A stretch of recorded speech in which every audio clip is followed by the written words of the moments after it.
नमस्कार दोस्तों, जय जोहार। मैं कौशल तिवारी और बिहनिया संध्या में आपका स्वागत है।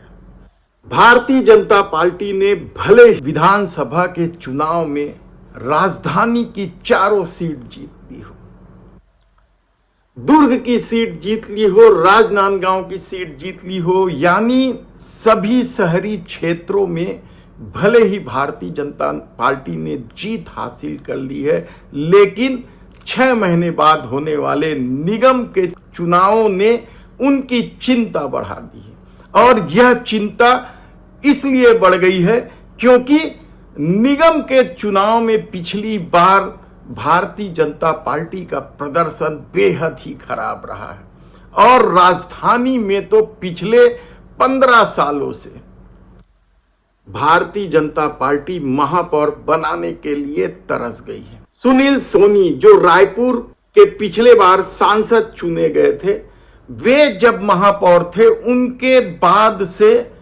भारतीय जनता पार्टी यह सीट नहीं जीत पाई है।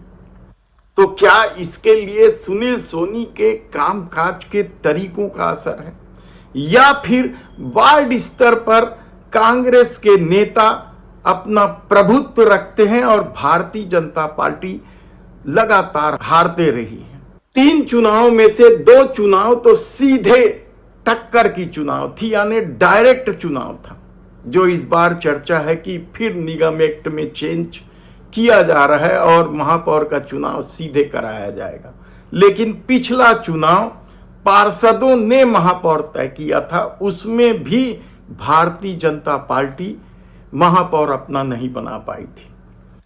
और शायद यही वजह है कि अब परिसीमन की बात हो रही है। निगम एक्ट के तहत हर 10 साल में परिसीमन होना है, तब सरकार किस आधार पर इस बार परिसीमन करेगी यह समझ से परे है। यानी राजधानी में कब्जा करने के लिए क्या नियम कानून सबसे खिलवाड़ किया जाएगा, यह सबसे बड़ा सवाल है।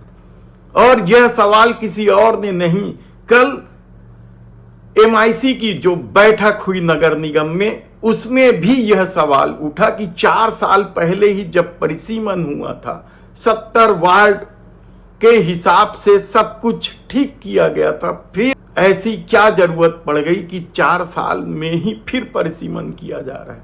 और यह सवाल इसलिए उठा क्योंकि नगरीय निकाय विभाग की तरफ से रायपुर नगर निगम के अधिकारियों को, कमिश्नर को परिसीमन के लिए निर्देश दिए गए हैं।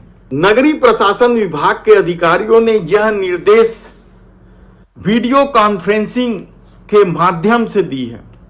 और इतना ही नहीं, 18 जून को वार्डों के परिसीमन हेतु राजस्व अधिकारियों का नाम निर्दिष्ट करने की कार्रवाई भी कर ली गई है। इसके लिए 1 दिवसीय प्रशिक्षण भी दिया जा चुका है।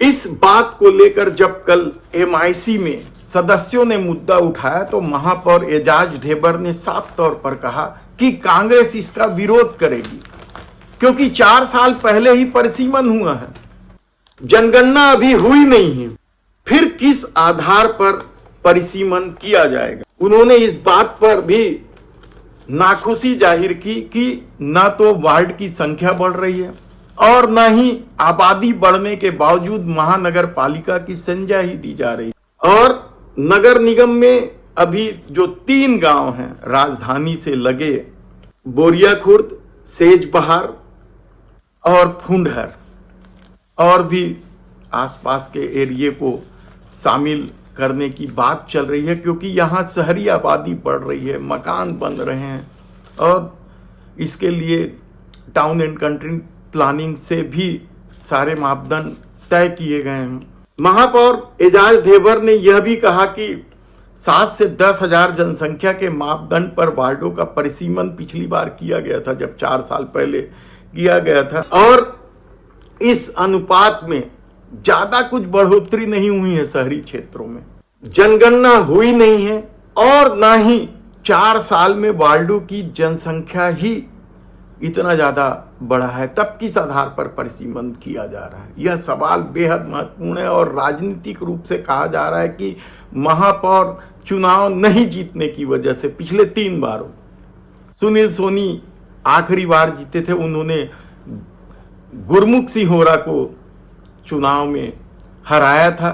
उसके बाद यहां किरणमयी नायक ने बड़ी आसानी से जीत दर्ज की थी, वे पूरे 5 साल रही।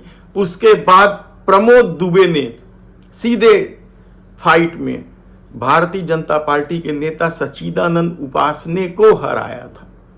और उसके बाद जब तीसरा टर्न जो वर्तमान महापौर का है, तब सरकार ने यानी भूपेश बघेल की सरकार आ गई थी और सीधे फाइट की जगह पार्षदों के द्वारा महापौर चुनने का रूल रेगुलेशन पास कर दिया था। उसके आधार पर बड़ी संख्या में कांग्रेस के पार्षद जीत कर आए थे और एजाज ढेबर को महापौर बनाया गया था। तब ऐसी परिस्थिति में क्या इस सूखे को भारतीय जनता पार्टी भर लेना चाहती है? राजधानी में महापौर अपना बना लेना चाहती है, इसलिए 4 साल में ही फिर से परिसीमन करना चाहती है। ऐसे कई सवाल हैं। देखना है कि कांग्रेस किस हद तक इसका विरोध करती है और भारतीय जनता पार्टी की सरकार किस तरीके से परिसीमन लागू करती है।